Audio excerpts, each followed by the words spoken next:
Hello everyone, one and all, welcome back to more Bengals on the channel in Madden 01. We are staring down the barrel of a pretty disgusting losing streak currently. We've lost our last 4 games against the Dolphins, Titans, Steelers, and now Broncos as I've simmed. But we're going to be opening today's video in Cleveland. We're going to travel a few hours north to Cleveland to play the Browns for the second time this year. I'm pretty sure our first win of the year came against the Browns in week 2, because I think we had the bye week to start the year off. It came in week 2 of the season, so this is our second and final match with the Cleveland Browns. So we have a pretty stacked division. I think we have 6 teams total in our division. We have the Ravens, us, Browns, Steelers, Titans, and Jaguars. So we have a stacked division here. We're going to be playing a lot of division games. We were pretty evenly matched with the Browns.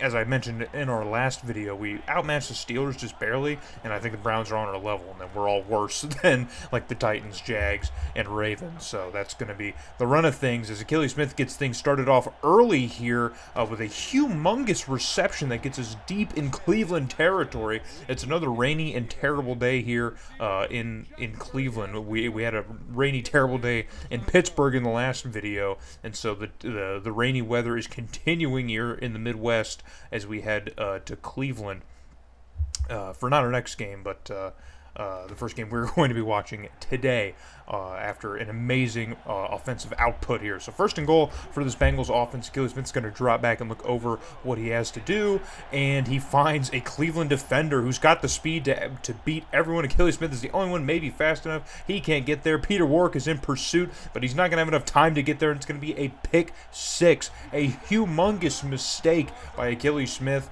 The interceptions and turnovers have been a problem this year, and that one comes at probably the worst time as we are already well within scoring range here. At the 10-yard line, he's throwing that pick, man. So we were knocking on Cleveland's door, and already this one's going the other way as Fuller has a 91-yard pick 6. Yeah, he's just fast enough. He had enough of a step here. Achilles Smith and Peter Warrick are definitely not going to catch up. So we get the ball back again here with another opportunity late in the first quarter to maybe even up and make up for our mistakes here as Achilles Smith finds Peter Warrick, who hauls that one in and is brought down. And we are once again in Cleveland territory, knocking on heaven's door. Achilles Smith's going to drop back at I formation here, and he's going to flip it out to Gorse, the fullback, who's going to make the reception and cut up field and get brought down just by the sticks there. I don't think he had enough for it. He might have been, depending on where the spot was, how generous the refs want to be with the spot. But that's going to end the first quarter here as the pick 6 is the decision or the deciding factor here early in this game. So 2nd and inches to start off the second quarter here. Of course, didn't have enough for the first down, but we're going to give it to him again, and he's going to bust up the middle, and this time he will get the first down. So, of course, getting involved pretty early here, but this time we're going to go to Corey Dillon, who gets stood up at the line. Corey Dillon's typically pretty strong to at least evade one tackle here, but the Cleveland defensive line was standing tall on that one, and they do it again on the very next play. So we don't run very often in the red zone, as we've seen in the last couple of videos, but we try it here, and it doesn't work out. So Achilles Smith's going to try and do it through the air, and that ball gets stuffed as he takes just a second too long to make a decision. So that'll bring up 4th and goal, and we're going to send out Pt.3, the kicker, to knock home a field goal and cut the lead here just to 4 points, as that will bring the first half to a close. Cleveland won't do much with the football on offense. They really haven't all game, but we're going to take a look at their drive coming out of the first half here, and it's a huge pickup for Cleveland already as Rhett, the running back, picks up a humongous gain to get the Browns to midfield here. So 2nd and short for the Browns now. They're going to continue rolling here, see what they can do, as Tim Couch has a ton of time, and he still makes a throw on the run, but finds an open receiver somehow, and now Cleveland is cooking just outside of the red zone here. On just a few plays, the Browns are making things difficult for the Bengal defense. So 1st and 10, Couch is going to drop back, and they're going to flip it out to the fullback, who's got a lot of room up north, and he's going to cut it up north and get brought down by Carter just short of the first down marker. So 2nd and 1 now for Cleveland. Are they going to stick with the ground game here? They're not, and Couch is going to flip this one to the tight end across the middle, who hauls it in, and he has himself a first down. So on 3rd and goal here, it's Cleveland's last chance to get it in the end zone, and it is a disgusting, horrendous play that Couch makes off of his back foot. So we are able to hold Cleveland to just 3 points pending this field goal, and of course they knock it through. So Cleveland is going to take now a 7-point lead, extend back to a 7-point lead as it's 10-3 late in the third quarter. So Akili Smith drops back and wants it all, and he finds another Cleveland defender who again's got an alley here, and he's got the speed, and he evades all the pressure to get inside the end zone. It's Akili Smith's second pick six this game, man. What is going on? The turnovers are disgusting. Let's just give it to Corey Dillon and see what he can do as he gets a nice rush for us up the middle to get a first down. Since Akili Smith is being really dangerous with the football this game here, we really need a win. We're looking really rough this year, and we desperately need a win, things to change. And Akili Smith is going to make up for some of his mistakes here as he finds Dugans deep down the field. And an amazing play by Dugans to shake off the defender and get into the end zone. Beautiful play. Akili Smith, man, just absolutely lobbed that one up. He wanted everything. I think that's what he's been trying to do all game, and it just hasn't really worked out for him. And this one, it finally does. So 1 for 3 is not a great percentage. I would prefer at least one of those other ones kind of work out for him. So we're going to fast forward to the end of the third quarter here, and as Cleveland takes a 17-10 lead into the fourth. And now we cut very late in the fourth here, just outside the 2-minute warning, as we were kind of desperately trying to get something working on offense to maybe at least tie this game to go to overtime, as we find McGee for a first down, and Akili Smith is going to run the hurry up here, get this offense moving, as we desperately need to get something going here from the 30-yard line. And this time we find Gorse, the fullback, out of the backfield. He was kind of far down there, man. He's about 10 yards downfield. He got there fast, man, but it works out as Gorse makes the reception, and we pick up another first down. Now we are just outside the 10 or at the 10-yard line here. Of Cleveland's 10-yard line, or it looks about the 10 or so. And now Akili Smith through the air again, and he finds Dugans for the second touchdown of the game for Dugans. That connection is really working. So if we can't connect with Peter Warrick, if we can't establish that connection, it needs to be with at least Dugans, because that's really all we can do. We don't have a good complement on the other side of Peter Warrick, so that's how things need to work. But we can't rest on our laurels now here. Cleveland it still has plenty of time to put us away here. They can really manage the clock and get things working here. So time management is going to be a huge aspect of this game here, as Rhett has another nice carry up the middle. Both running backs not really being all that effective today. Cleveland's offense not really being that effective. It's really just mistakes that have kept Cleveland in this game so far. So on second and short, Couch is going to float this one out to his man, and he cannot connect, as Powell can't really come down with it, can't track that ball that well. So third and short, we have a huge opportunity to stop Cleveland here and maybe force them to give us the football back. We send some pressure. It does not get to Couch, and he's able to get rid of it to, I believe that's Johnson.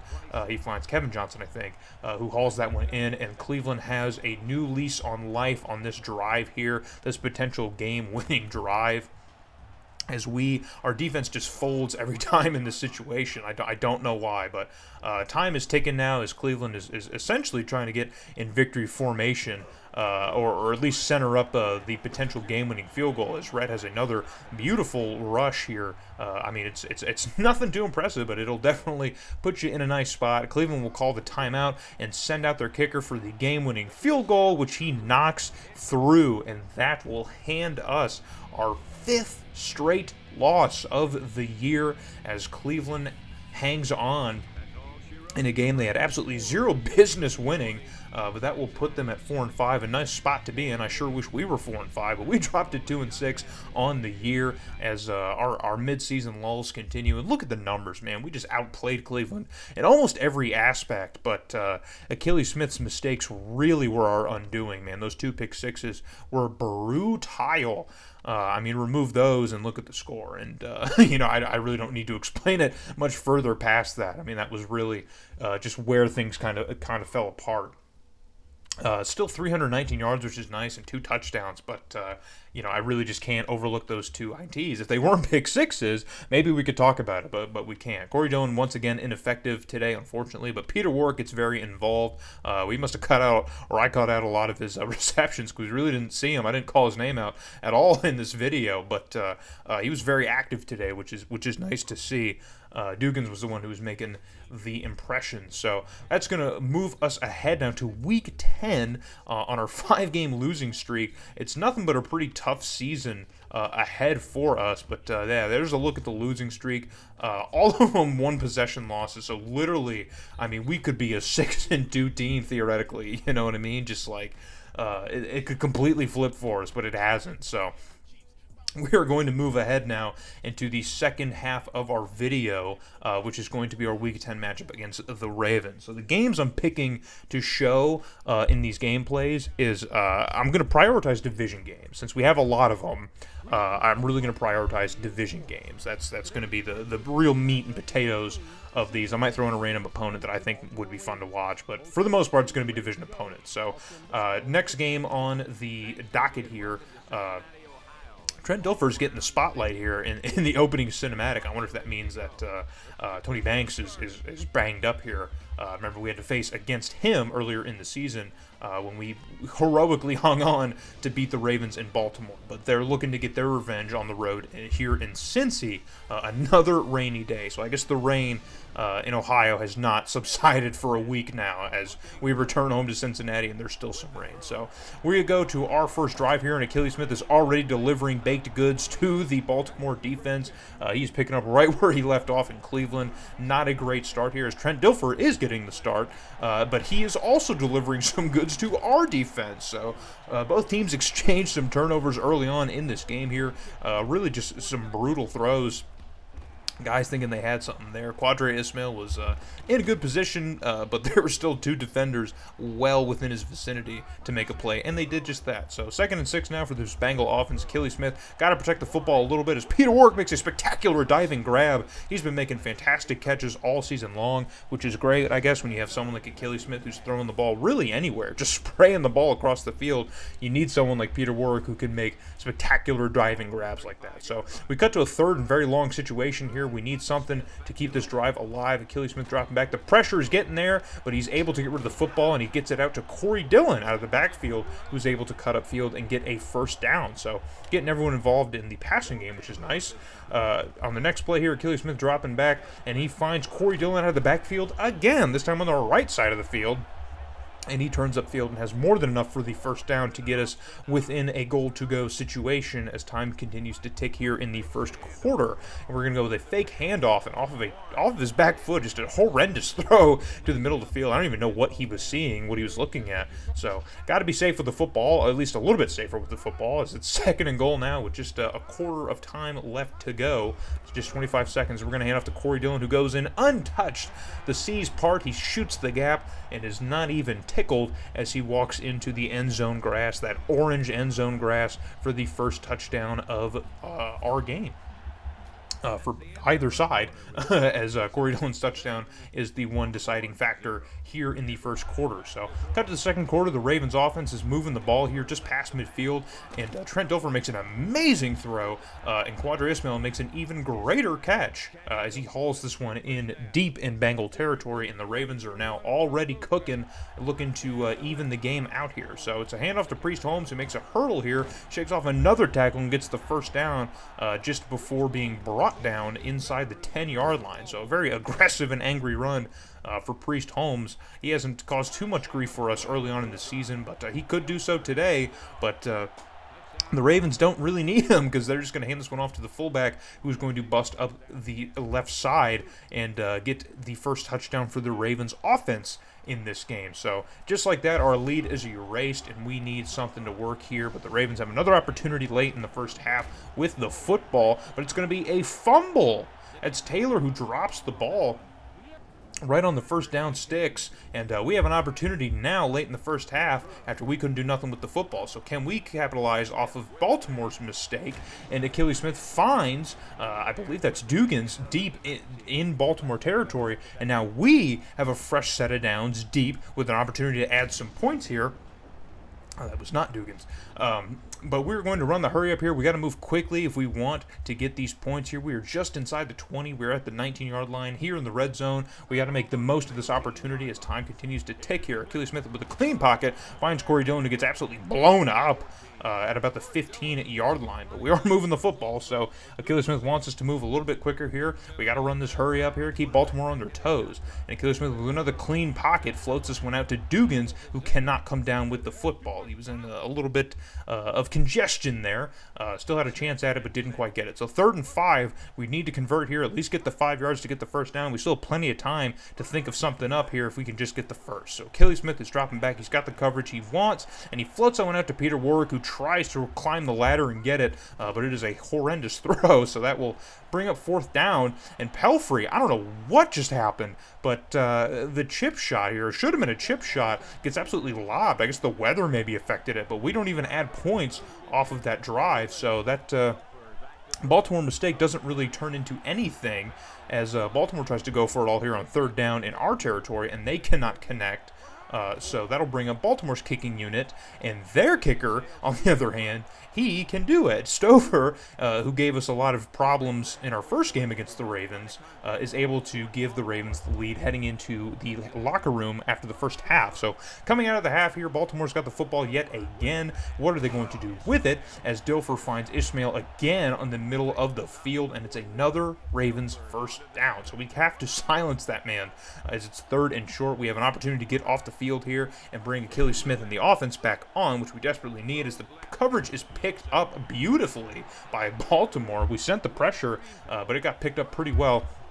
And they are unable to convert, but they're going to send Stover out here for another super long one. And that one just barely graces the crossbar, just goes above it for 50 yards for Stover. So we know what his range is. I think any longer, maybe 51, 52 yards, he was definitely not going to get that. But the lead is still within 1, and you know all of our losses are 1-possession losses. So could this be where it stops? I'm not sure. We have a great opportunity as Achilles Smith finds Battaglia, the backup tight end, who makes a fantastic play after the catch here to really extend it here and get us inside the 5. So we're going to give it to Corey Dillon, who, I don't know what happened. He hit the turbo boost from Mario Kart to get into the end zone. That was a weird looking play, a weird glitchy play. I don't know Madden 01 for having a ton of glitches, but he is able to get through and give us a touchdown, which will give us the 1-point lead. So here I'm showing you special teams because something gross is going to happen, and that is Peter Warwick putting my football on the muddy ground. Man, it's getting slick out there. It's late in the game, but fortunately Baltimore doesn't do anything with the ball, and now we are in prime position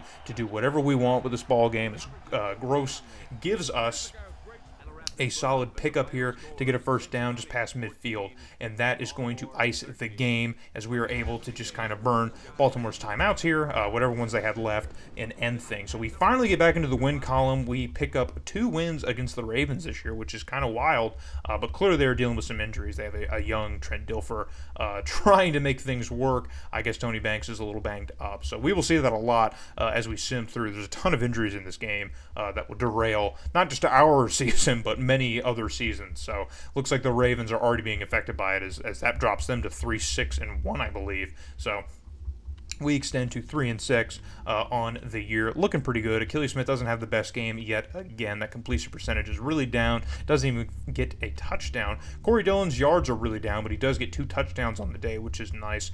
Receiving all around, nothing really too nice to report about here. A couple pancakes, that's nice. You like to see the offensive line getting involved here and getting physical. We don't really have to worry about Achilles Smith getting sacked too much. I mean, I've edited out most of those sacks anyway, since they're just, negative plays. But as we look ahead and we move forward now, looking at the schedule, we're going to sim through our next game against the Cowboys, the 7-2 Cowboys. They're quite hot. We're going to blow through that and see what happens. They're a significantly better team than we are. We get blown out by the Cowboys, and that will bring us to our next set of games here. Hope to see you guys in the next episode when we take on the Patriots.